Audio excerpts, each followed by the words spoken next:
our next session. Our next session is our speakers are going to discuss the various training models and approaches to incorporating systems thinking and simulation modeling into an established or growing program of research. We have, again, a wonderful slate of presenters.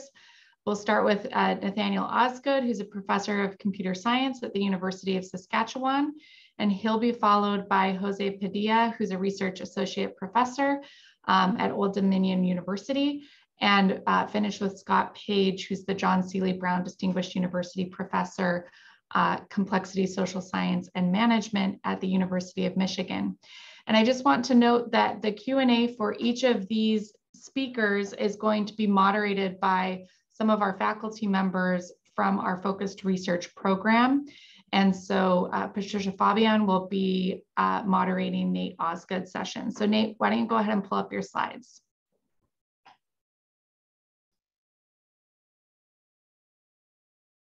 Terrific. Thank you so much. It's a real honor to be with you today to share with you some, excuse me, the chat window just came up. So to share with you today some elements and learning from 15 years work establishing an ecosystem approach to support those from diverse backgrounds at different stages of their career to get started in, progress along, and reach milestones with respect to their personal journeys in the system science area. Within today's talk, I'll speak a little bit about the ecosystem we've built, but I'm going to spend more of my time speaking about lessons learned in this experience, and specifically zero in on several key hurdles, several of which have been alluded to by previous speakers, but which we found to systematically trip individuals up. In the closing minutes, I'll offer some embarkation advice for those just getting going and leave you with some resources that might be helpful in finding a foothold within this area. This work takes place in the context of our computational epidemiology and public health informatics lab, which goes back 15 years at University of Saskatchewan. My own work with system science models for societal issues goes back somewhat over 30 years, but for the past 15 years, that's been entirely focused on health and community safety and well-being issues, and it comes out of our lab's contributions. Our research contributions in this sphere are numerous, and you'll find published contributions in many areas of non-communicable disease, including those listed here, as well as communicable disease areas. Much of our work within the past 3/4 of a decade, though, has been spent going beyond dozens of academic collaborations to really focus on delivering value for health system partners. This is to enable day-to-day decision-making for organizations throughout Canada and in Australia during the COVID-19 pandemic, but predating that.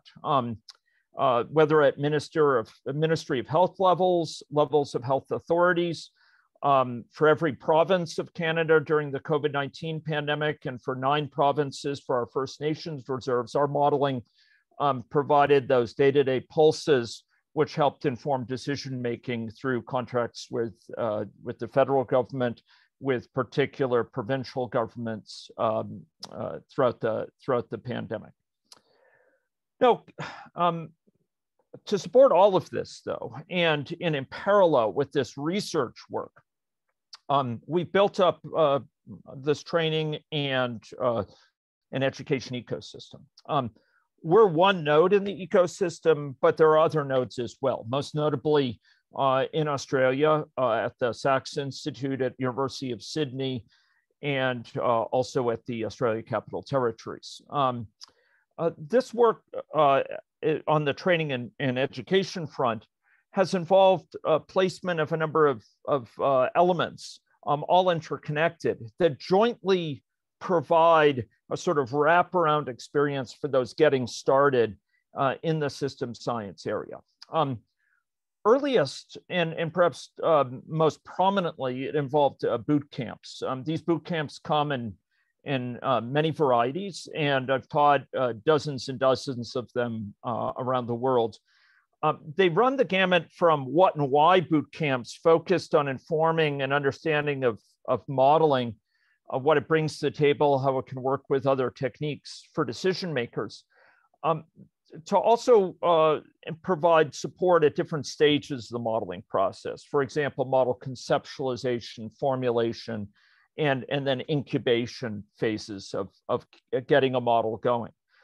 In other cases, we focused on training teams so that individuals can be more effective team members with models, can be effective model consumers, critiquers, managers, and contributors, and be involved in running the model, even if not building it. Many of our modeling boot camps do involve building models, but some involve a focus more on the other team members. And recently, a lot of our work in this area has been focused on the intersections and indeed the synergies between systems and data science, which tends to be downplayed in today's environment, but which where there's tremendous opportunities available. Along with many of these boot camps have been incubators, and these incubators provide support at a model conceptualization phase, formulation phase, and implementation phase for getting models started. And hackathons often fill out those incubators, but in a way that's sponsored by a single client, and that has multiple modeling teams advancing models in the course of a week to address needs of different perspectives with respect to a common problem. There are many more traditional elements of this: undergrad and graduate classes, internships, mentorship, staff training, delivering grants and contracts. But one of the most important ones has been the availability of online resources. And some of those in the audience no doubt know me more through our thousands of videos that we freely share, no ads for these, on YouTube in the area of system science and health and getting going with concrete model building. We've also freely distributed model libraries with upwards now of 100 different system science models in health, many of them built during my boot camps, but some characterizing learning from research projects and distributed freely within the community. Prior to an R25 that we got through the NIH, but also bolstered through it, for many years, we've run a community gathering site for those in system science and health, seeking to provide sea legs to those and in a structured fashion, provide resources to those. And we're in the process of reviving that site following the completion of the R25 funding. More on that later. Now, from all of this, this buzzing, blooming confusion of these interlinked events, supporting individuals at different phases of their lifestyle have come some lessons. And I'd like to talk about some of these lessons. It's sometimes said it takes a village to raise a child. And I would argue it takes a village to build a good model. Teams are really, in my view, the unit of success of dynamic modeling, not the individual scholar. And many of our events, by extension, have been focused on enabling interdisciplinary team formation and training, where the focus is not on creating an uber modeler, but creating a team that can jointly work together to support that modeling in a process that I'll talk more about in a minute. There's a strength in diversity here. There's no one ideal modeler. There's an issue of instead building gelled teams that exhibit synergies between people. And one of the types of methods we most encourage in this context, because it's enabling of these gelled teams and the communication that makes them successful, is agile modeling. Again, something I'll expand on in just a moment. And there's a goal here of also enabling the role that participatory processes can play, particularly with people with lived experience, patient and family advocates, system stakeholders as key members. This is an area which many of my colleagues in previous talks here have expanded upon, so I won't dwell on it. But what's really important in my view is that it extends not just for the duration of the model conceptualization phase, sketching out a model in creating system sketches, but throughout the duration of a modeling project, that you can leverage the insights from system stakeholders, from people with lived experience, to critique a model's structure, critique its behavior over time, bring their lived experience to relate factors to it, and use it as a boundary object for telling stories that will sharpen that model. And as such, one of the things we most emphasize in our training and in our practice is visually transparent models that can be critiqued by people without modeling experience, and indeed often without a high school education, to provide some feedback, to challenge our assumptions and challenge our presuppositions within our model. Also using that critique at the level when we run a model. So some lessons learned in terms of effective modeling. Modeling, when wielded most effectively, I believe, is storytelling. Models can be profoundly powerful storytellers in a way that's foundationally enabling, whether it's convincing a decision maker to invest in a challenging policy prescription, or whether it's at the level of people with lived experience comparing their stories against what's coming out of the models. Models' power to tell stories is not to be underestimated. It's profound in its implications, and models can be specially crafted to tell more effective stories and tell them with greater clarity. Modeling, more than models, is the determiner of value delivered. The model artifact is valuable often, but it's the modeling process. It's the bringing together diverse perspectives, of critiques of the model, of inputs from people, of their personal experiences with different parts of the system, standardizing terminology and language, coming to common conceptions, bringing evidence and data to bear on a model, even if the model were to disappear tomorrow. It's the modeling process that's often more transformative in its implications.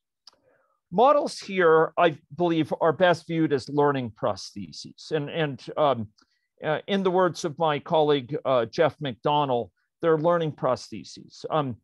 Grievous disservice has been rendered to models during the pandemic by elevating them, but elevating them often with a conception that there's some sort of crystal ball. And that's a truth that truly impoverishes models. Models are best viewed not as crystal balls, but as learning prostheses. A prosthesis, of course, physically we're all familiar with, whether it's a crutch or a cane or a wheelchair. We all know that it helps us overcome our physical limitations and achieve near full functionality despite those limitations. And so it is with models, but the limitations are not physical limitations, but cognitive and mental limitations, learning limitations. And models help us more quickly think through the implications of our theories of the world, test their consistency against evidence, against the observation of system stakeholders, and test them with each other. They help us think more quickly, more deeply, more consistently, and more robustly about the system. And it's not so much that they characterize the truth, far from it, but they point us towards the truth. They speed us towards the truth by more quickly uncovering our problematic thinking that just when it's shown in the light of the day with a model running its implications just doesn't add up to be consistent with the evidence or with others' observation. And I'd like to cite Francis Bacon for his comments that truth sooner emerges from error than from confusion. Modeling, in my view, is best used as an enactment of the aphorism, fail early, fail often, and fail forward. You learn, you have a mental model, You build a model whose very building tests the consistency of that mental model, makes it more precise and testable.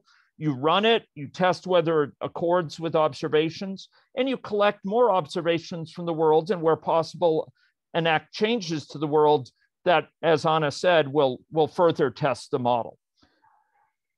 So in this area, it's very important that models co-evolve with our learning. Jeff McDonald, the sage of Sydney, as I sometimes call him, sometimes speaks about the need to keep a model within 30 minutes of always being runnable. And it's not that the model is always complete, far from it. It's that we always will learn from a model by running it. And it's by that learning that we sharpen our thinking further, even if it's only about a piece of the system. And that sharpens our sense of what forward priorities are for the model, sharpens our understanding of interpreting certain data, and making sense of what we've heard from other stakeholders. And throughout this process, from the very start of model conceptualization to delivery of policy findings for trade-offs between policies, the participatory processes will often be extremely helpful in cross-checking those assumptions and informing our understanding of what the model's actually telling us. I'd like to spend time is closing in, and I'd like to spend at least a few minutes talking about some key models faced by hurdles. When parties come to me for the first time heading out in a modeling space, I find often what they're most concerned about is this later stage of the process. It's model implementation. They say, you know, do I need to hire a programmer? What sort of person should I look at to put this model into code? And often what they're missing is the more profound challenges and the more significant leverage is going to be spent by them focusing on the earliest stages of the process. It's the research questions, the problem identification. And as was said earlier, too many of us trained in the health sciences area come with a focus on associations and hypothesis testing and parceling out, you know, patterns of association into pieces in a way that kind of metaphorically corresponds to the shadows in the wall of Plato's cave. They tell us something about the system, but they're mere epiphenomenal manifestations of that system, this data. What we're dealing with system science is about the generative mechanisms, the causal mechanisms that drive those associations. And often it takes a real reorienting on the part of those individuals getting started to start thinking in terms of those generative mechanisms, to make sense, of course, of the empirical evidence, but to do so in light of those thinking about the mechanisms operating in the world. Another related need here is to think counterfactually, particularly in this day and age where, and I can speak here as a data scientist as well, we're constantly refreshing the advantages of data-driven research. We have to reflect on the fact that our data about the world is data about the past. And if we want to bend the curve, if we want to intervene, we're talking about going off-road. If we're on a racetrack going around in circles, maybe looking out our rear view mirror will tell us about what lies ahead. But if we want to change things, we need to think counterfactually. And this too is often something that's very different from the mindset that many people come with to modeling. A further need is of conceptualization of scoping, with a model delineating endogenous factors from exogenous, from ignored factors, for example. And finally, even for those recognizing the unique values of models, it's distinguishing different types of modeling. One division shown here from my colleague Peter Hoffman, and recognizing that many people get fixated on one use of modeling, projection, explaining some trend, asking a quantitative what-if questions about trade-offs between policy options. But modeling is much broader in its possible uses. Some of them involve simply bringing people together to come to common ground, for example. Others to learn more effectively in this age of learning health systems, for example. Others about restructuring a system out there. And there's other divisions yet not shown here between models for theory building and theory explication. And it's important that those in identifying what's bringing them to a model think about these very different uses of models. So needing to wrap up here, I'll provide a bit of closing advice to aspiring modelers. Try to find a mentor who's worked in this area for a while, and work to identify teammates that you can work with, because teams are the units of success. Try to seek a peer network that you can stay in touch with in this area, maybe have journal clubs, reading groups with respect to it. And make sure that early and often you engage in modeling processes, whether it's in incubators, such as the boot camps we run, or hackathons for the span of a week, or whether it's in delivery of contracts and grants, where you could even be an observer if you don't have them in place for your own work yet. Getting that hands-on experience has no parallel. Invest in the storytelling of models, and really these days, try to leverage real-time pair modeling, the motivation of which comes out of software engineering with pair programming, but it's one of the most powerful ways in which modeling can be conducted. Two people, perhaps from different disparate areas of experience, perhaps from different backgrounds, typically so, but modeling together, and recognize and honor that diversity of modeling needs and goals. Recognizing that the modeling space is, despite generational turnover, unfortunately tribalistic. I would urge you to recognize that each modeling approach has unique benefits, and to look to the benefits of hybrid models these days. And finally, reflect on the fact that each person has a different role in the ecosystem and makes their own system science journeys. I don't have time to relate these to you, but I would note thousands of videos available here, bootcamp materials that I've provided through these links, and a library of 50 to 100 health science examples within system science that's available through this link. And I want to plug Scott's Model Thinking course on Coursera, as well as Railsbeck and Grimm's CSU course, and a couple books. Finally, I'll be offering some boot camps, some of them within just 3 weeks' time, and others in August, followed by a hackathon, which will provide opportunities for getting started in particular areas of system science and health. I look forward to questions in the panel session, and thanks so much.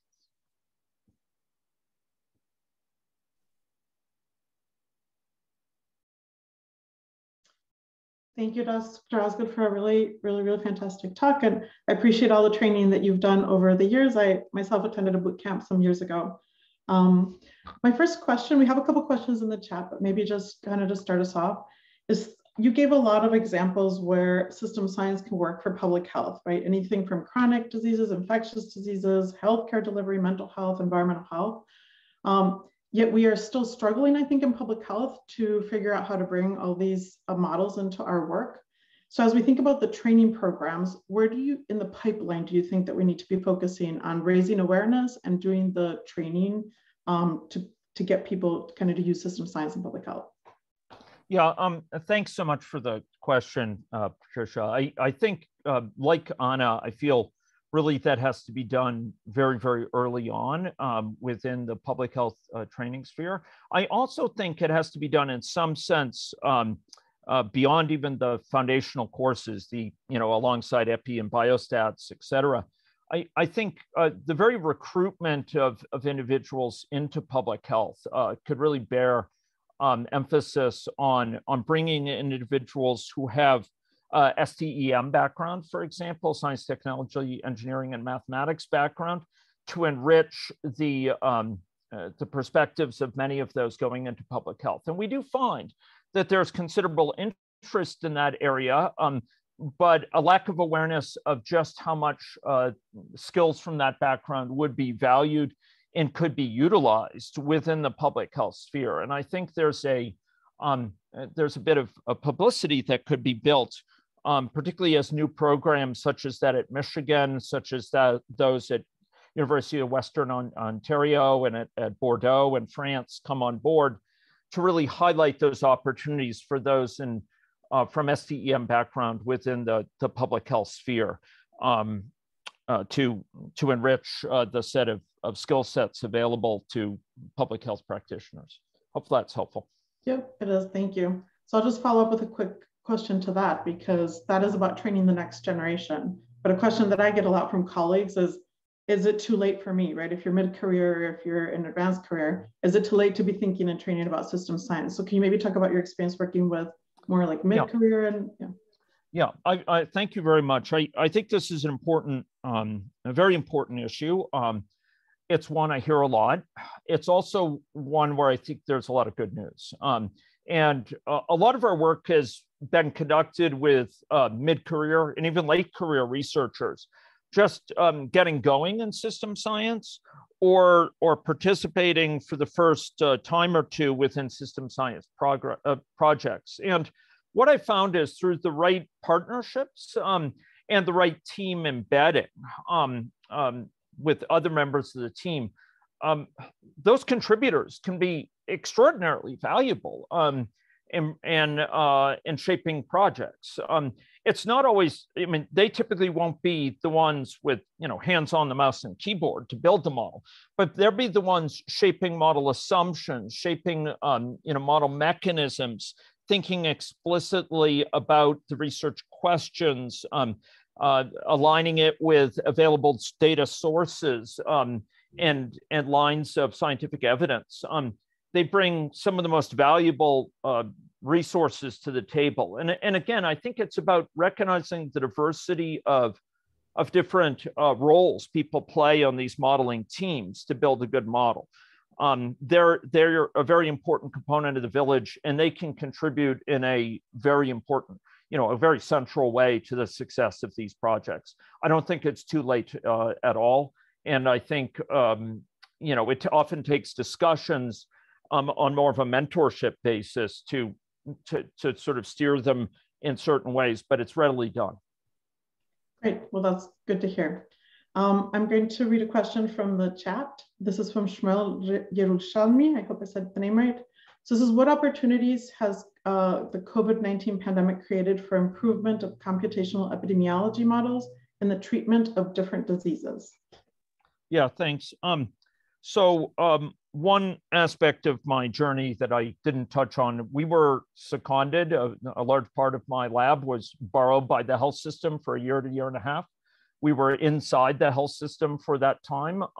And I can speak as someone who's crossed back and forth, both formally being paid by our health system to direct modeling, as well as someone who has worked extensively with health systems. And I'll tell you that the COVID-19 pandemic has had a transformative effect on awareness, the availability of champions for, understanding of data requirements for the role that modeling plays, possible uses of modeling, and where it fits in with other methodological techniques within the health system.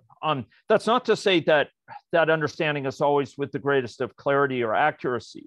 I find actually there's a lot of misconceptions around still, but it's really advanced openness to and interest in this and understanding of how evidence can be leveraged for these models. One thing though that I will say is that it's tended to be accompanied by a fairly narrow conception of where the models fit in, how they can be used, and that broadening of the perspective on modeling, I think, is one of the biggest needs now. This is an enterprise in which I'm focused right now with our health system partners, but that will require a shift in methods from day-to-day decision-making and from capacity planning in the short term to a broader thinking of quality improvement, broader thinking about shifting the needle in the population health area, and moving beyond areas where there's readily available at least proxies for most of the data to spheres like mental health and addictions and community safety and well-being concerns, where there's often less evidence at the table. So I think it really advanced us. It's also advanced an awareness of the need for modeling across sectoral boundaries, community safety and well-being, social services, justice, corrections and policing, and health issues, with suicide prevention, domestic violence prevention, and substance use and mental health, all highlighted needs to move beyond siloed perspectives. So I hear a lot of opportunities, and I'm sorry to interrupt, but I think we're going to have to wrap up the session. Really appreciate your insight. There's some more questions that hopefully you can answer on the chat part of the Zoom, and I think I'll turn it over back to Brenda. Thank you. Thanks. Thank you. Our next up is Dr. Jose Padilla, and his Q&A will be moderated by Dr. Jonathan J.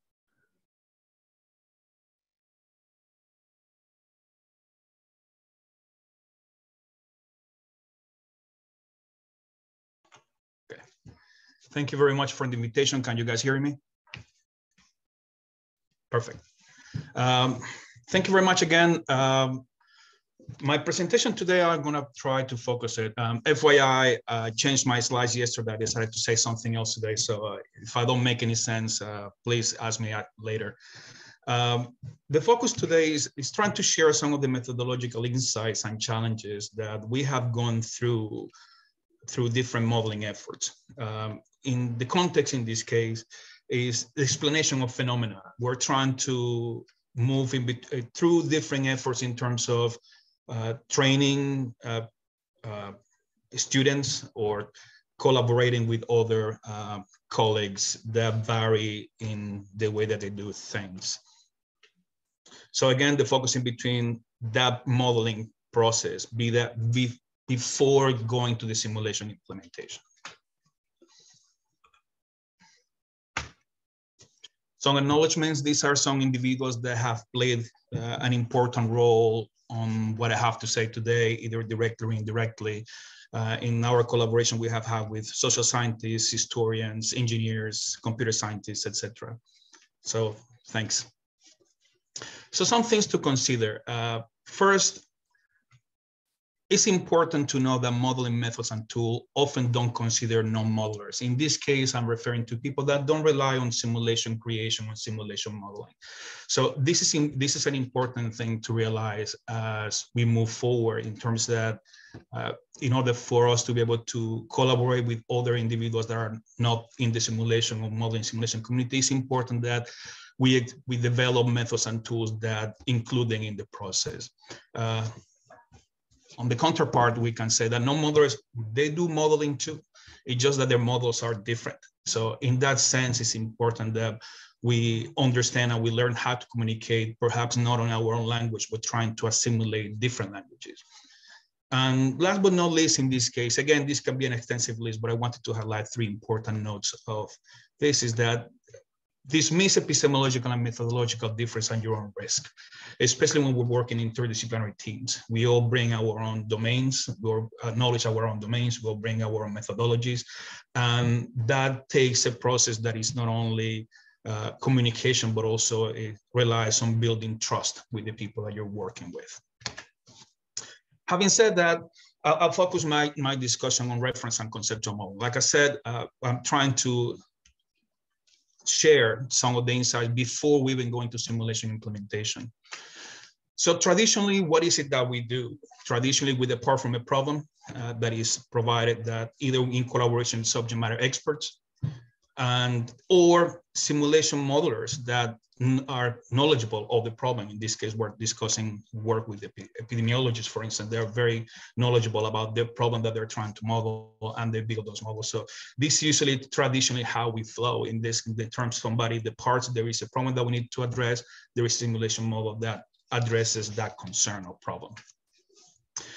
as we go about it, there are now new challenges, or I wouldn't say new challenges, but the considerations of new challenges or new methods. Now we're talking about machine learning, the use of big data. So now the role of simulation is either we increase simulation, or simulation is slowly going to start replaced by other approaches that consider the use of data that may or may not be readily available. In addition, there are discussions that need to be had when it comes to the ethics of simulation models. So those ethics, or at least the ethical challenges, needs to start being addressed in the process as we go through the modeling exercise or the modeling activities. So what is it that we do in practice, or hopefully we do that in practice, is that we often depart from a problem situation, something from which we don't have a problem. A problem situation is usually defined as that we don't agree what the problem is, or even if there is a problem, and how we move not really through a model, but actually we're trying to arrive to an explanation of what Nathaniel mentioned. We're trying to arrive to different stories.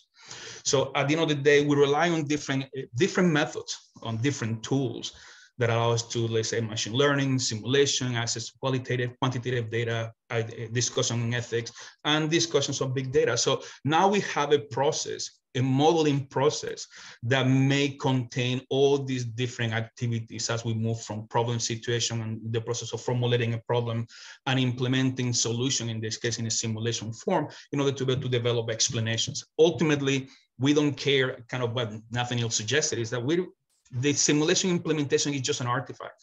Ultimately, what we care is what can we say with the model, or what can the model help us explain at some point. Just as a point of reference, Talk et al. Provided this idea of a reference modeling. This is not unlike what Philippe mentioned. Ultimately, we depart from a problem situation where different individuals have different perspectives on reality. We move toward a reference model. In this case, the reference model is kind of a catalog of everything that is known or assumed about that problem situation, becoming a de facto surrogate for reality. From that reference model in this case, as it contains many theories and observations, may contain inconsistent information. You may have 2 + 2 = 4. You may have 2 + 2 = 5. So ultimately, you need to reconcile, or at least establish, what is truthful from that collection of information. In this case, you derive from that a conceptual model, or conceptual models that usually are driven by a model in question. In that case, based on the narrative, you can have sentences or structures that provide a conceptualization, or an idea of a conceptualization of that problem situation via a reference model. From that, we arrive to potential different simulation implementations. Doesn't have to be one. And again, of course, we go through the V&V process. Usually when we're working about developing a model or a simulation model, we usually depart from a conceptual model. So often we bypass, or we are not clear on what that conceptual modeling process entails. Having said that, there are many potential questions that come across from observing, or at least discussing, the modeling and simulation system development framework. By the way, I forgot to mention what that means. Meaning that there is a problem of understanding that problem situation. Ultimately, we arrive to our own understanding of what that problem situation is. Challenge then becomes, how do we reconcile all these different conceptualizations? We were mentioning that we can generate different artifacts, all artifacts interesting, and only derive the different conceptualizations, but rely on other models, on other theories or data, for instance. What about conceptual models? Are we conflating conceptual model with the specifications? Ultimately, I think it's Stuart Robinson, the one that mentioned that conceptual models should be paradigm-less in that aspect, but often we rely, the conceptual models become a specification of a simulation implementation. Again, there are different discussions that need to be had, but ultimately, are taking place in some spheres, I guess. And then we're talking about the ethics. I guess that, or I don't guess, there are very few discussions about the ethics of what we build or the simulation artifacts that we generate. And I think that discussion about ethics needs to start earlier as we start discussing the problem situation, what that the simulation tells us, especially when we're talking about decision-making, or we're talking about policy implementation. Ultimately, there has a discussion that needs to be made that in terms of university or academic circles, IRB, for instance, institutional review boards, don't necessarily consider simulations are something that needs to be evaluated for protection of subject participants or implications to people. So as we mentioned that we're actually arriving to this idea of an explanation co-creation, kind of how the process, instead of being from left to right, becomes a fluid process that may actually, that fluidity may just be discrete steps or different interactions between individuals that ultimately is not arriving, the idea is not to arrive to a model, but how we arrive to that explanation. So in that sense, agent-based models can be part of that conceptualization or that conceptual modeling process. They provide new questions that need to be asked, or we need to better define the parameters, or we need to better specify our parameters. So then we can combine or rely on subject matter experts in the artifacts that they use. For instance, they use affinity diagrams, for instance, or concept mapping. As we build up this process, that is more about how do we reconcile all these different artifacts, how we establish the discussion utilizing those different artifacts in order to arrive to an explanation. The reference model in this particular process I'm describing here takes an interesting role in a sense that as it stores information about what we know about the phenomenon, it also becomes the recipient of a place where we can ask questions. And again, those questions driven by the model in question, we say, well, we can develop several of those. We can have narratives, we can have structured diagrams, or we can have computational artifacts at the end of the day. Ultimately, we may obtain different explanations, given that we have different perspectives and different artifacts. So what have we done? In this case, what I would like to share is more how we have seen or how we have observed this evolution and the artifacts that we have, the methods, tools that we have developed in order to be able to arrive to this idea that how do we do reference modeling and what should reference modeling contain? As engineers, we depart from the right side. So in this case, yeah, we're mostly concerned, as Nathaniel mentioned, sometimes we're more concerned about the artifacts. So in that sense, it's more about how do we move towards the left? How do we move towards understanding or communicating better with people that are not necessarily into the simulation creation process? So one of the elements that we depart from is that framework that I mentioned originally that was worked in collaboration with several individuals. And then we said, well, how about we building simple to use tools that are, as mentioned by the question of Patricia, is more like, how do we get not only students, but also how do we get small businesses to use that are maybe simple enough for them to utilize systems thinking in terms of addressing their problems or addressing their challenges. In that context, we developed this platform that allows individuals to create discrete event simulations. Again, introducing concepts in the area below of how to design or at least have an intermediate step before the implementation. We try this with students, high school students, we try this with graduate students, and we actually receive requests from people in the industry trying to implement certain functionality that they would like to know. This is publicly available, widely used, but again, provides an idea of how we can develop tools. We built up methods. The idea in this case is that this somehow resembles part of the MSDF, at the very least, to provide an element of design before moving to the implementation component. There are other efforts that we have conducted in the after that. We call them Metaphor. Metaphor has been an interesting platform in a sense that has received, interestingly enough, some pushback from people that do modeling. And the reason being is because it is not focused on programming. The idea is that there has to be a design in place for programming to take place. So we are still in the process of establishing parameters for testing this with non-modelers and see if the idea works. See if the same thing that we did with the platform of discrete event simulations work for a platform in an agent-based model. What we have here is using elements kind of that we are maybe familiar with, or at the very least, help us bridge with non-experts in terms of, well, there are some people that actually use Post-it notes for describing phenomena, for problem formulation. So ultimately, it's like, can we add elements that resemble Post-it notes? That not only can we use the Post-it note itself, but also can the platform has a resemblance to post-it notes in terms of how we communicate with one another. In addition to that, we were able to implement, in this case, it's just a proof of concept, very simple, something that Philippe kind of was hinting at some point, is that how do we use narratives and how do we apply natural language processing to be able to obtain agent candidates or attribute candidates or rules candidates derived from the narratives. We're working right now with one of our doctoral students to see how we can improve or at least make some progress along this line. So what's required that we can arrive to a point where we can give this to a person that does not know simulation, and we might be able to have a discussion with the person that builds models.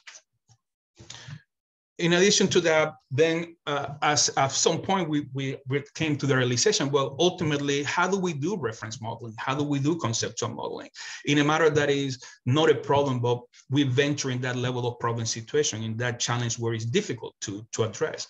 So one, we develop a platform that ultimately we call it Referencer 1.0, which captures this idea of concepts. Ultimately, if we can call it a conceptualization, it's just a collection of concepts and relationships. It's just how we establish what those concepts are.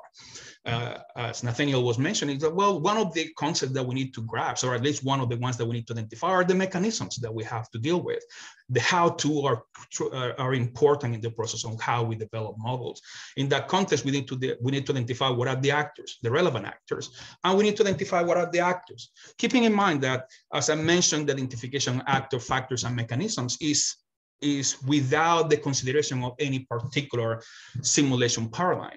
However, we can assess that actor factor, we can identify as a relationship between agents, attributes, and rules, or we can establish that the different factors are connected with one another. We can establish causal loop diagrams, for instance. So there are elements that we can say, well, we can have a functional relationship, we can have a agent specification, or we can have a system dynamics implementation as we go along. However, this was, again, an engineer's perspective. As we started sharing that with our colleagues in the humanities and the social sciences, there was a pushback. Interestingly enough, as we shared it with other engineers, they seemed comfortable. Again, the design was mostly based on tables in terms of capturing information and characterizing that information along concepts. As I mentioned, actor factor mechanisms and the relationship among these different contexts. In order to be able to take their input, we say, well, you know, we have to rebuild the platform again. And on that platform, ultimately, is going to take something that they may be more familiar with, something that they're used similar to what we do in mind mapping software. However, what in the advantage, or at least what we wanted to have in reference 1.0 and 2.0, is the idea of traceability, that as we build our reference model, as we capture all those different concepts and relationships that we characterize as an actor factors and mechanisms, and we establish relationships among them, we're able to trace back and say, well, now that we're building my conceptual model, it has to be a true subset of that reference model, meaning that I kind of start adding or creating new parameters and let that parameter is connected to the reference model where it came from. This is what it looks like. The one in the middle is the collection of concepts that connects different theories and provides different set of hypotheses for further testing. On the left, we have a new kind of a new version of the one in the center. But the important aspect, as we're building on right now, is the connection between what we identify as a structure. As engineers, we may depart from a structure view using, let's say, UML diagrams or something of the sort. But the idea is that ultimately this structure component is connected with the one that may be familiar with people that don't rely on structure artifacts. So the question becomes, how do we transition, or how we transition to this idea of problem situation to explanation story? So in the context of the grant that has been funding our research on the last few years, we cannot say we have, but we are in that process in establishing the what, the who, and the how, and especially as we use a variety of models as we think about this phenomenon of interest. In particular, and I'm not gonna elaborate on that. As I mentioned, we're focusing more on the methodological component, is the idea of how different communities, host communities, receive and respond to the arrival of a fast and large number of displaced populations. So that was the original research question. As we go about this process, we establish, well, we need to study this in the context of different countries. So we studied this in the context of South Africa, Greece, and Colombia. As we start gathering information, as we're trying to start and we try to answer that question, we realized that, well, the first thing that we did at some point is that let's build a simulation model. But the simulation model at the end of the day, it was useless in a sense that, well, we need to first understand what we're dealing with here. So ultimately, now we have gone through this process of problem formulation. We have been trying to take that problem situation to an explanation where those simulation models really are not the end point. They are just provided an intermediate step for us to further refine our explanation, to further refine our story about that phenomenon. So as I mentioned that, we have generated a variety of perspectives. We have relied on the quantification of qualitative data, for instance. We have conducted analysis of newspapers over the last 5-6 years, and being able to take that data and provide it and move it to a quantified manner that we can actually conduct time series analysis on it. Not only that, but we have also relied on natural language processing to be able to take that data that was used as a corpus for identifying those elements that we're interested in on different news articles. We rely on other artifacts like network analysis or a statistical modeling using structural question modeling, UML, ABM, system dynamics. But ultimately, all these artifacts have gone, no, we haven't developed with the objective of developing one model, but just something that allows us to establish that explanation, that ultimately we arrive to a model. I think that's one of the objectives, but it's not necessarily the objective. So some of the challenges, as I would like to highlight, is labor intensive. Of course, the reference modeling activities that you need to work about data entry, tracking changes, format consistency. Being on the same page, as we work with large teams, just being on the same page is usually complicated. We need to often go back to the research question on how do we connect these different conceptualizations. And one of the major challenges is how do we maintain that traceability between reference model and conceptual model? Some of the benefits, of course, is that you have a common repository. As I mentioned, you have your concept, actor, factor, mechanism, different events. That is very important in the analysis of qualitative data, etc. Traceability, wherever you build the simulation, you need to identify where that factor or that variable that you decide traces back to a conceptual model and where it traces back to a reference model. And lastly, is flexible and amenable to different forms of modeling.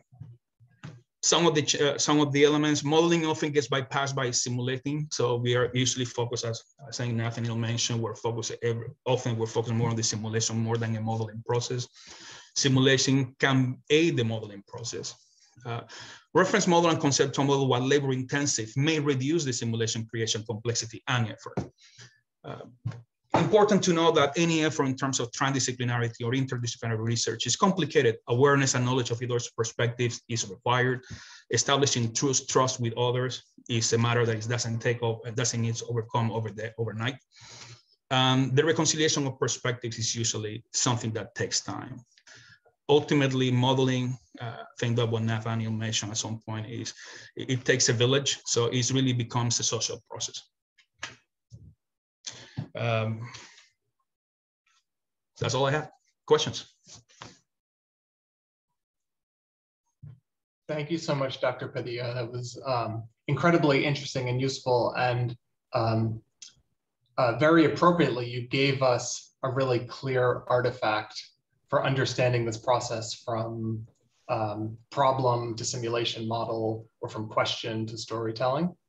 One of my questions was, in thinking about the start of a collaboration, in those early conversations, where on that scale are those early conversations happening? Like when someone comes to your office and says, you know, I have a question an issue that I want to model, or a problem that I want to model, what are the first few questions that you are asking them? What are the things you're trying to figure out early on, and sort of where are you on that line from problem to model? That is an interesting question because it varies. I'll give you one case, which I think is one that I found fun to my heart. We met with some colleagues at some point, and we said, well, you know, let's build let's build a simulation, or at least let's try to arrive to a model for what you are researching on. So what's the modeling question? What's the research question? What you would like to know? And the response was like, we don't do research questions. We can give you a description of what we understand of the phenomenon. So to me, that was something that took me aback for a while. It's like, how do you do research? But it's just a matter of understanding where those people coming from, or where that community comes from. And that community is not driven by a question. That community is driven by exploration. So at that moment, it became an effort of how do we adjust to what they ask, and how do we listen to what they have and take away our own assumptions and preconceptions, how a model or a simulation model should be built. At the end of the day, we end up building what I call this an ethnographic simulation, because it wasn't a simulation that was meant to run. It was meant just to capture what they were saying and see if we're able to tease out a question that they will be interested in. So all I'm saying is that question or that dialogue may start at different points in that transition, as I mentioned it. That's so interesting. I was one of sort of, as you maybe sort of related to that issue around the diversity of questions and collaborators and things that collaborators want from projects. Are there themes, from your point of view, are there themes in what makes a collaborator a good collaborator on a modeling project? Like, what are you looking for in someone, you know, if you're going to spend a year or two on a project? What predicts success in those collaborations? That is a great question for which I don't have an answer. What I will tell you is that I really don't have. That's kind of what I mentioned. It's almost like when you enter into a society with somebody else. Is that when you're trying to for me, I find it more than a collegial activity. It's almost like getting a friend. So ultimately, some friendships work, some friendships don't. So, but you really don't know what makes a good collaborator when we come about building a model. Ultimately, or at least we do, collaborate with as many people as we would like. They would like to collaborate with us without thinking that, yeah, this is not going to work. Ultimately, we provide the benefit of the doubt, but more often than not, it works. More often than not, it works. But I think that the reason why it may work is that there is a strong commitment for listening to what they have to say and for them to listen to what we have to say. So as I mentioned, it becomes more of a social activity, more than a simulation creation activity, because it's really about getting to know how each other see the world, and see if we're able to reconcile the different perspectives. That makes sense. You mentioned having worked, sort of brought tools to high school students and graduate students, people sort of in the very different levels of training. How does from your perspective, how does the experience differ? What are some of the differences in how different groups receive the modeling exercise? You know, something that we noticed working with some of the higher school students was that the gamification component is important to them. So we actually started building simulation models that basically will fill in the gap. This was using the discrete event simulation platform. Discrete event simulation platform is really not made for being gamified. However, we tried to make an effort and says, well, you know what, how do we build narratives that may be interesting for us, for them? And not only that, we actually gave them the challenge and say, how can you develop a game using what you have learned so far? And you will be surprised. So with high school students, it was that they were really interested on learning about the tool or kind of gaming the tool, how find it the more entertaining for them. For graduate students, it was all about business, of course, because they ultimately wanted to learn and be successful in the coursework. One exercise that I gave both of them, by the way, that it was really interesting was I gave in the one simulation that was provided in a journal paper about triage in an emergency department. And I gave it to the high schoolers and I gave it to the grad students. And I was surprised. I called it the Kobayashi Maru because the simulation platform was not meant to implement that complex of a problem that was developing arena. To my surprise, one high school student was able to crack it in order to be able to create an implementation. Likewise was the graduate student. So they all have different interests, and definitely the high school student was more interested in gaming than anything else, or at least in the context of the one that I dealt with. Yeah, it strikes me that a lot of young people have this kind of routine, maybe daily experience with simulation models in the forms of games. And so maybe that's kind of an entry point for a lot of people for understanding what might be happening in the modeling process. Absolutely. And ultimately, I think as modelers, one of the elements that we have tried to do is how do we make simulations accessible?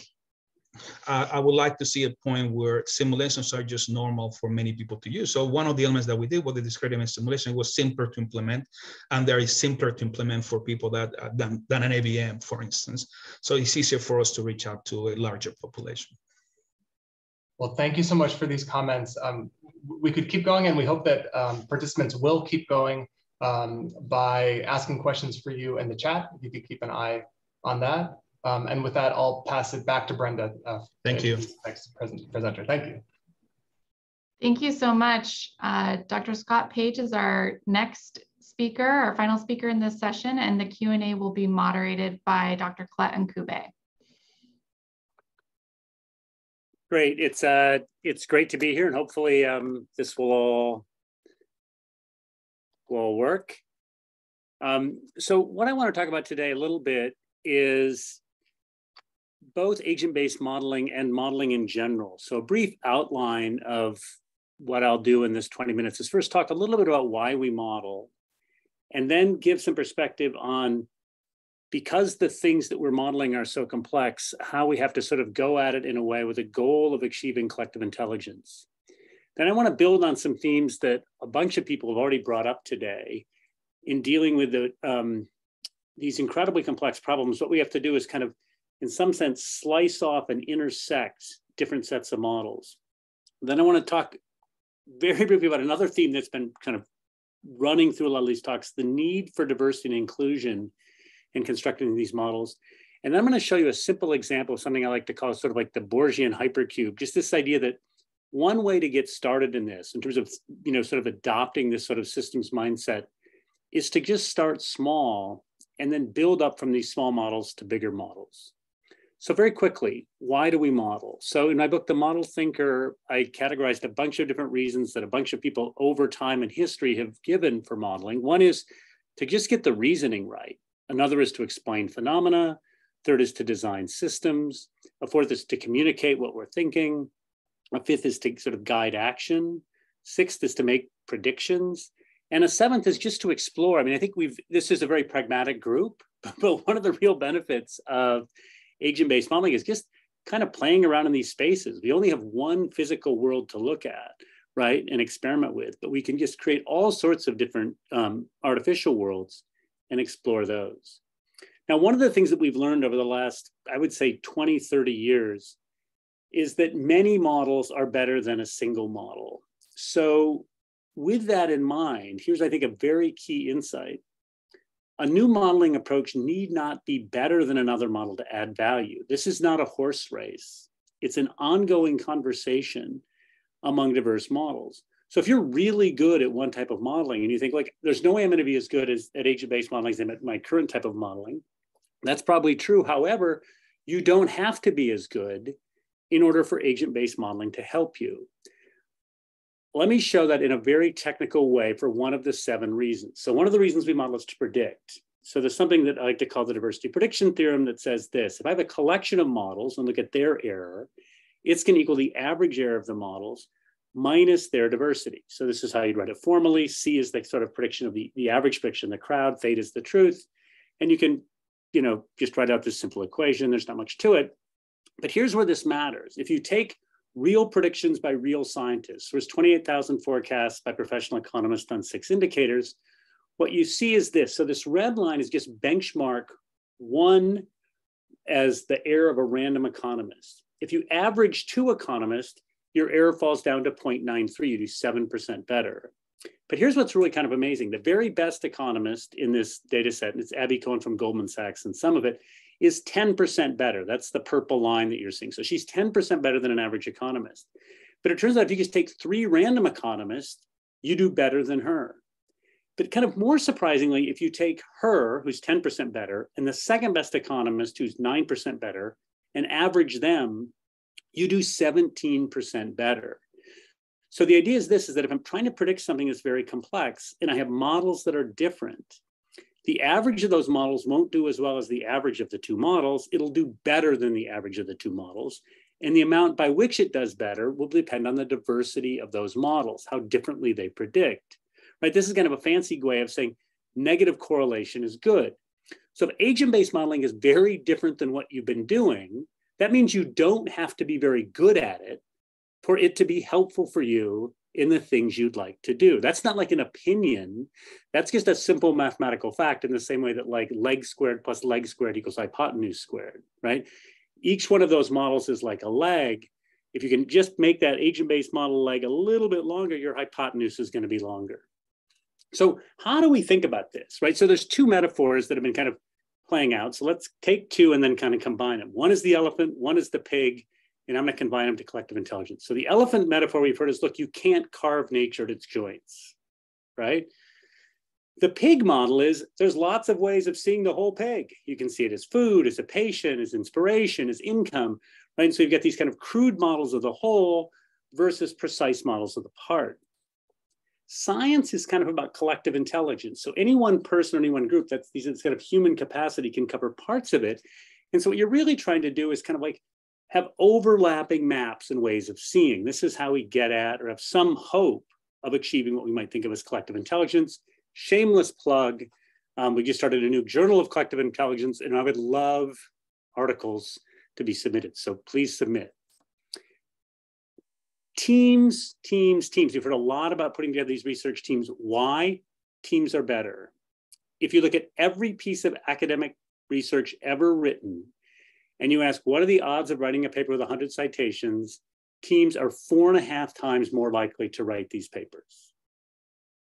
4.5 times. If you break it down by subdisciplines, teams get more citations in all but 4 of the scientific subdisciplines, in every social science subdiscipline, and in most of the subdisciplines within patents. So what we're seeing is teams win, teams win, teams win. Why? Again, if you look at all 24 million papers, what you find is that what's driving this breakthrough research is combinations of different ways of thinking. So Uzi Mukherjee-Jones refer to these as atypical combinations. So you combine research in public health with research with economics. You combine neuroscience with political science, right? So it's combining different ways of thinking is what really makes teams better. And any one brain can only contain so many ways of thinking. So how do we make this somewhat more formal? I'm going to make it somewhat more formal by first kind of invoking a metaphor. So I'm going to go back to the scary obesity graph, right? Anna used to be at Michigan. We all seen this. Nate's seen this, right? This is the famous foresight obesity map.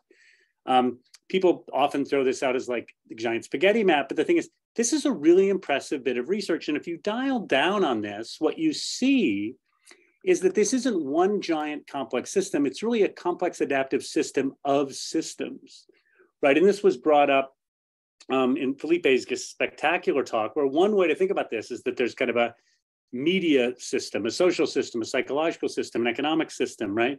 But when you pull back on this, you see that the map doesn't necessarily, those colors intersect in kind of complicated ways. So one way you can think of this is the way we sort of do science is kind of in a limited view. We're like a house looking through a subset of windows, or we're like a computer punch card. What do I mean?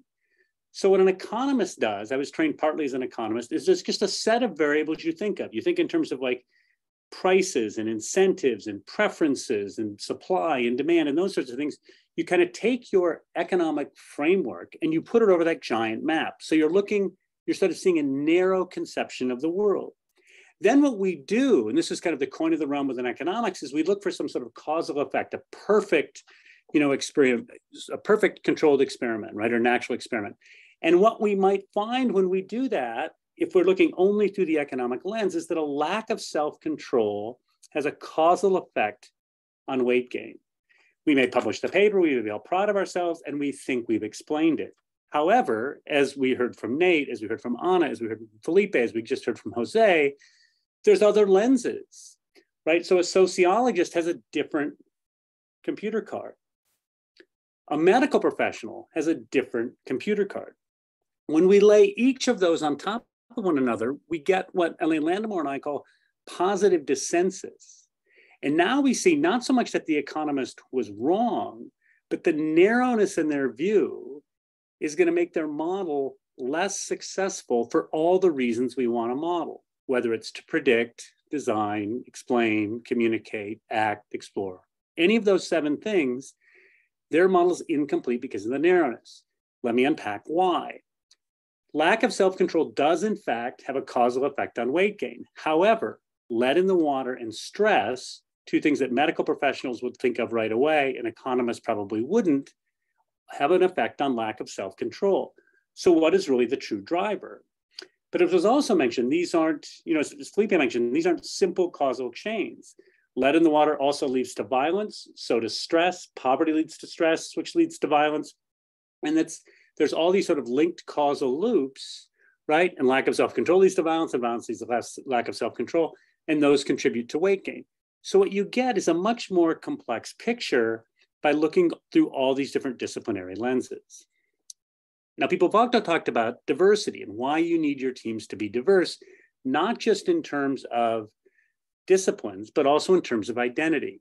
So there's wonderful work by Catherine Phillips, essentially showing if you look through hundreds and hundreds of studies, what you find is that social diversity, identity diversity, has this effect on how well scientific teams do. And it's, again, if you look at all these papers, it's like a 5 to 10% increase in citations. What drives it? Well, identity diversity leads to cognitive diversity, leads to better models. There's no magic in science. It's not if you put identity diverse people in a room, something magic happens. It may feel like it's something magic, but what's really going on is you're benefiting from cognitive diversity. So Felipe, because of his set of experiences, because of the books he reads, the life he's lived, he's got a computer card. Brenda's got a computer card, just like a sociologist does, just like an economist does.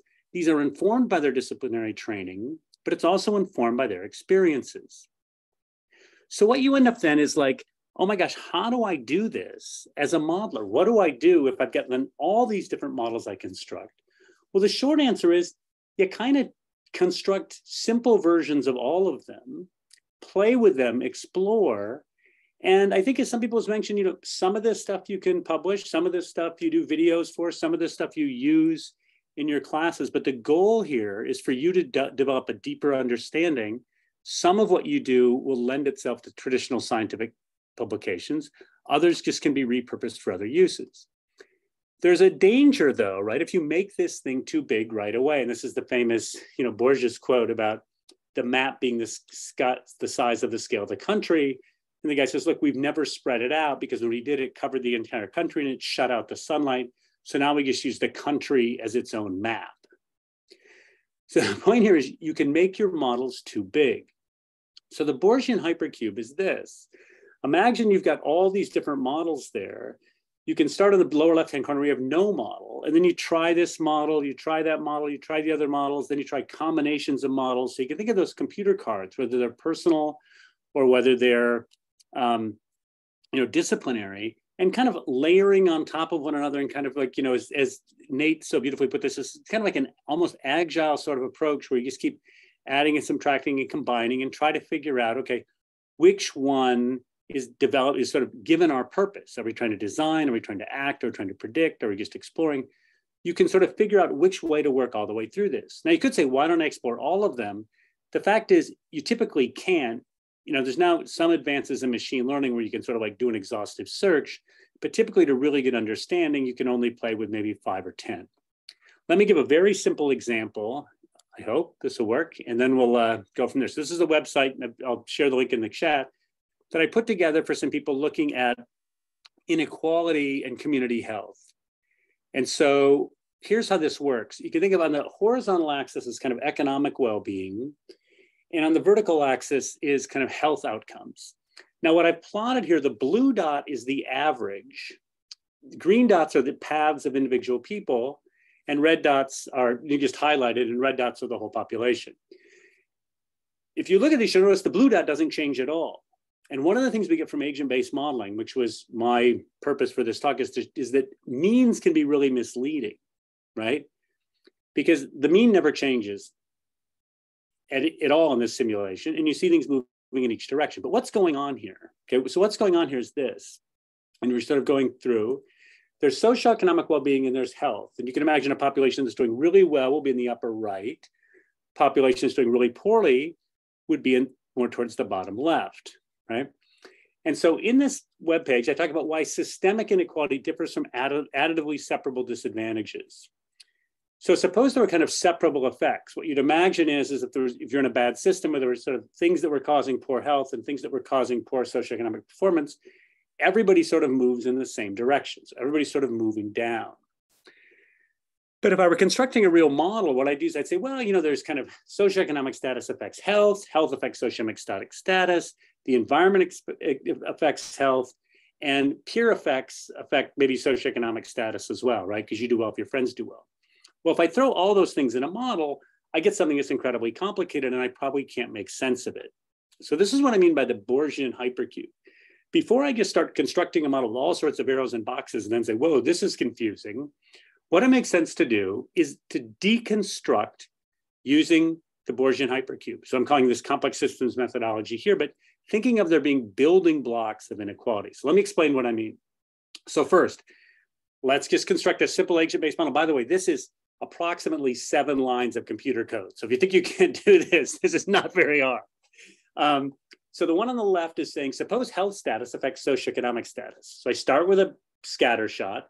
If health affects socioeconomic status, what happens is this thing kind of turns like this, because if you're poor health, your socioeconomic status goes down.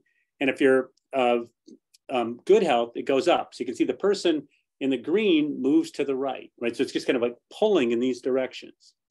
The second one has socioeconomic status affecting health. That's pulling like this. Now, here's what's interesting. In neither of these graphs does anything happen to the mean. So if I were just running regressions on the mean, I would say nothing is happening. But in reality, here's a lot's happening. Now let's put both of them on. And if I have both of them on, you can see that you get this kind of like stretching on a line, and you get a really high correlation now between health status and socioeconomic status, far beyond what you'd get from running either one on their own.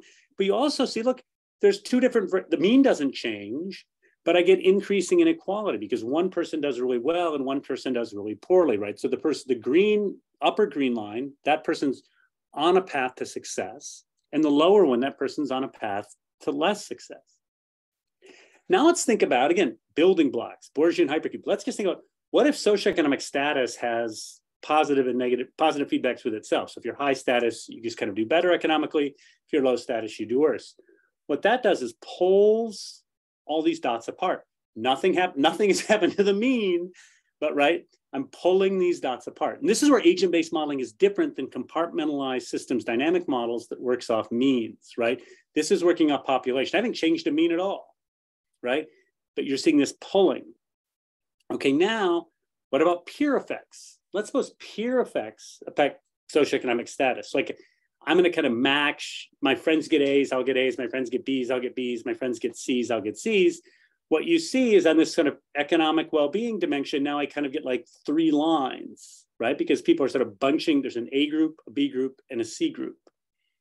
So what you see is each of these little parts is giving me a very specific pattern, but as, you know, I think Nate knows this maybe better than anybody in the world, there's a really weird non-additivity in these patterns, right? So now if I start like having peer effects go to socioeconomic status and socioeconomic status having a loop, I'm getting the lines and then they're pulling apart. So now it looks good. It's kind of seems additive. But what if I then throw in the environment, right? A bad environmental shock where we know there's a lot of sort of environmental justice issues, lowering people's health status. That's going to kind of pull the whole community down. And then I can say, if I throw the whole thing together, I get this kind of wild pattern and I can see bits and pieces of like, you know, columns forming from the peer effects. I see the twisting a little bit, right? I see the pulling down, but the overall dynamic here is the thing seems to be moving to the left, even though the environmental thing was moving things down. And the reason that's happening, environment moves things down, the loop with socioeconomic status then is super amplified by the peer effect. So what's really kind of crazy here is by throwing in, when I put everything together, I get a dynamic that's very nonlinear in the dynamics themselves. And really you see what's totally happening here is that it's happening at the level of dots, not at the level of means. Now, last point, if I think systemic, if I think separably, like I've got an equation, I've got coefficients, then what I could think is, oh, on the graph on the left, let's just sort of improve the environment. Everybody does better. Let's improve the environment and give an economic shock. Then the whole population just moves to the right, right? Isn't that wonderful? Well, if I do those same interventions in my model, first, I just try to improve people's health. Look what happens. If I start in a community that's not doing well, it just continues to do poorly, although maybe a handful of people make their way out, right? If I give a shock to health and to, give people an economic benefit, it doesn't have any effect, really, right? You can see that there's almost like, even though I'm trying to do a lot, all I'm doing is condensing things and maybe 2 or 3 people make it out of the system. The logic here is a very simple logic. When I give an effect to either health or to economics, I'm kind of pushing a ball kind of up the side of a basin, but these system effects are pulling the ball back down, right? So even though I'm getting a linear effect, and John List has this great new book, Voltage, on why it is the case that interventions don't work, even kind of gold standard interventions in the long run sometimes, is because the system effect pulls things down. And so what you want to think of is, I have to have, and this is where calibrating these models really precisely starts to matter. You can think, what would I have to do to make this system work? And what I have to do is I would have to spend enough on health and enough on the economy that I can kind of hit escape velocity. If I think of the magnitude of a policy intervention on the horizontal axis and the effect on the vertical axis, if it's separable, that's going to be linear. But in these complex systems, there's no effect for a long time, and then you start to get an effect. But what's interesting is you look at the effect again, in this diagram, highly specialized, initially, right, this is just kind of a loop tip, initially not much is happening. So I would think my intervention isn't working. But the fact is, it is starting to work. It's moving the mean a tiny bit. It's aligning health and socioeconomic status. And then because there's a benefit, it creates kind of a highway out. I'm not in any way claiming that this is a correct version of what's going on. But what I'm trying to do is use this as just kind of an example to show you that these systems, one reason why you want to kind of begin simple, right, and build up is the dynamics of the whole are often rather complex sort of composites of the individual dynamics. But the main point I want to leave you with this is the following, is that it really is the case. I mean, Nate made this point, Philippe made this point, Jose made this point, Anna made this point, that you really want to use ensembles of models, many models. But scientifically, mathematically, we know if the models are very different, so if agent-based models are very different from what you've been doing, they're going to have enormous added value to what you're doing because the types of predictions they're going to make are going to be negatively correlated to what you're doing. And that negative correlation is a good thing. Thank you. Great. Thank you so much, Scott. That was a great presentation. I'm sure we'll have additional questions rolling in addition to the ones that I have. I was wondering, maybe I'll just start with Shmuel's question, which was around how can we create incentives for developments towards effective, I think, public health interventions is what I'm gathering, maybe from the work that you just presented on BOSS, I think is maybe what they're getting at. How do you provide that case? How do you make the case for there to be an incentive? Yes, I think one thing that you get from looking at these agent-based models is you start realizing that a science based on the means is really misleading, right? And that each person is going to be, I just showed 2 dimensions. Each person may have like 3, there's a health dimension, economic dimension, probably maybe a psychological health dimension. There may be sort of their social context. And so this is where I think one thing that comes out of this right away is that thinking in sort of one-dimensional incentives or one-dimensional policies doesn't make sense. You want to think of coherent policies. But in talking to people who work in community health, you suddenly realize that this kind of reasoning on the means doesn't make sense there either. You want to actually think of having crafting a coherent ensemble of policies for each person. So can you build software? Can you build treatment, sort of interventions that are specifically tailored for each person? Because we saw in some of those simulations, the exact same set of policies, one green dot goes up, one green dot goes down. And so I think you really have to, again, this is the insight that doesn't just come from that one simulation. I think practitioners in the field are saying, we have to have coherence at the level of individuals for the set of policies. Mm-hmm. But I think this is the case where models are really good at sort of like communicating why that's true. Right. No, thank you. Yeah, I have a question about so when you talked about many models, so the value in having many models, were you envisioning, for example, many agent-based models that are addressing a similar topic? Or are you talking about different types of models, maybe agent-based models, system dynamics models, network models on the same topic? Could you expand on that? Yeah. So yes, I think it's a short answer. Right? So in the model thinking book, I talk about COVID briefly in the new version, but in the original version, if you have the hardcover, I look at inequality and I say, look, there's 11 really good models of inequality, and they're all very different. And the idea that any one of them, so there's Markov models, there's systems dynamic models, there's basic economic models, there's technology models, there's poverty trap models, there's racial models, right? There's structural inequality models. So there's all these different ways of seeing it. And those are like those punch cards. They overlap on some dimensions and don't in others. So to really understand something like, inequality, health disparities, I think you have to have different models and different frameworks of very different types.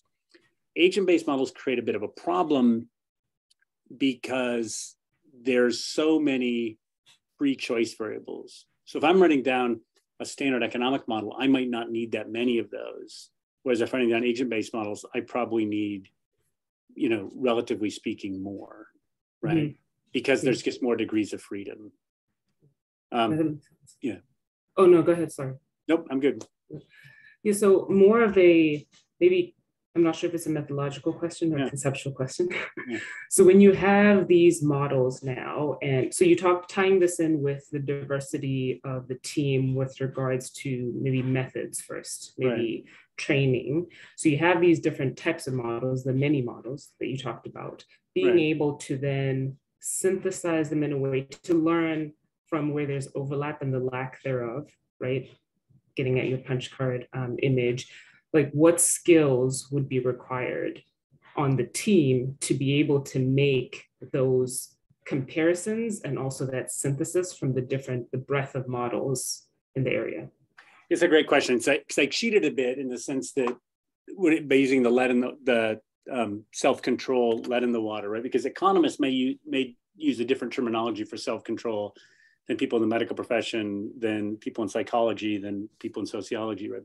But the idea would be that I do my you bring in a bunch of people who are kind of experts and they've got their gold standard test and they're saying, this is what really matters. It's self-control. And an economist may think of that as something you're either born with or something, we can give incentives for, something you can coach up in some way. But the medical profession say, well, wait a minute, you've identified that, but in reality, here's these other things that affect that, right? So one simple way is to sort of have, if we can have, and I think Nate did a wonderful job of describing this, as did Anna in their talks, when you have these deep conversations, you suddenly can say, you're right, it is about self-control, but like lead matters a lot. Now, this will work if an economist can understand what lead in the water is, which most can. It gets a little bit harder if somebody's talking about some really complicated epigenetic thing, and I don't even know what that means, right? So one of the, so when there's jargon gets in the way, right? Differences in categories gets in the way. And each one of us has, limited bandwidth and limited capacity. And so at best, you can maybe start understanding a handful of boxes that lead into your key boxes. And then from that, make your models better. Mm-hmm. Yeah, that's a good point. That's a good point. Another question that I have about the teams is, so as far as like my background goes, mostly in system dynamics and perfectly in agent-based modeling, but thinking about from the system science point, we tend to think of like flows, right? Your stocks and your flows. So bringing that into what you're talking about and having these diverse cognitive teams, as well as, in various cognitive teams. If we're thinking of the pipeline of individuals who would be at the stage with whom you could collaborate on these projects and would have these diverse cognitive experiences, we're likely running into an issue of fewer of these people having come through the pipeline to begin with. So how do we prioritize having these diverse teams, acknowledging that we already have this pipeline issue? Yeah, again, this is it's a hard question. So the pipeline issues, I think one thing though is, graduate Matt Nelson is working on this, is that I don't think one reason there's a pipeline issue is that people don't realize that this set of tools is so important for things they care about, right? So I don't think people realize that like systems dynamics, data science, agent-based models, right, are, so if you went into a community and someone said, I'm really interested in like community health, poverty, reduction, environmental justice, these sorts of questions, I don't think they would necessarily be channeled by an undergraduate advisor into systems dynamics or agent-based modeling. In fact, I'm almost certain they wouldn't, right? And so some of what has to go on is some is doing a good job, and we've tried to do this in Michigan, getting our academic advisors aware of the need for people to understand this. So like one reason I wrote the models book, did the online models class. The models book in some ways is a general introduction to models to people to have, students begin to recognize two things. One is that it's not that hard to do, especially if you're interested in something. And second, models are just better than narratives. I mean, it's not close. If you're trying to do, if you're not, narratives are very good at communicating science that we derived from models, right? But there's a large space between me saying the harder I throw and the bigger it is, the more damage it does, and force equals mass times acceleration, right? You can build buildings and bridges from the latter. You can't do much with the first, right? Yeah. No, I appreciate that. Thank you again, Scott, for your presentation and the questions. And if anybody else has additional questions, feel free to put them in the Q&A, and maybe Scott, if you could keep an eye out for that, and I'll hand it over to Brenda. Thank you so much, Nate, Jose, and Scott for wonderful presentations, and to our moderators for moderating the Q&A. We're going to pull up a slide that has a link to the breakout sessions that are starting right now. And also in the chat, there's a link to a Google Doc, not the one that Scott just posted, but a different Google Doc that has a Zoom link for the breakout sessions. So this webinar room will stay open during the breakouts. And so the Q&A will be streaming. And but at this time, we're going to have just a opportunity for everybody to sign out, go to the Zoom rooms, etc. So thank you again for everybody who's been participating, and we hope to see you this afternoon. We have one final session starting at 2 o'clock with a great lineup of speakers. So thanks, everyone.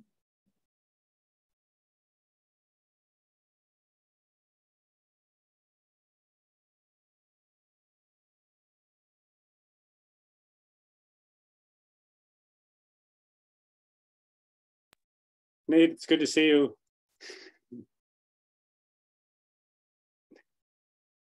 Oh, I can't hear you. You're muted. Sorry, Scott. Yeah, I'd love to.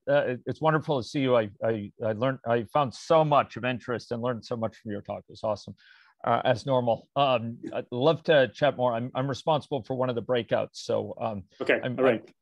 I've got to go, or I'll play hooky. Okay. So right. great to see you. We should talk sometime. I'd love to do that. Sure. Bye-bye. Okay, take care there.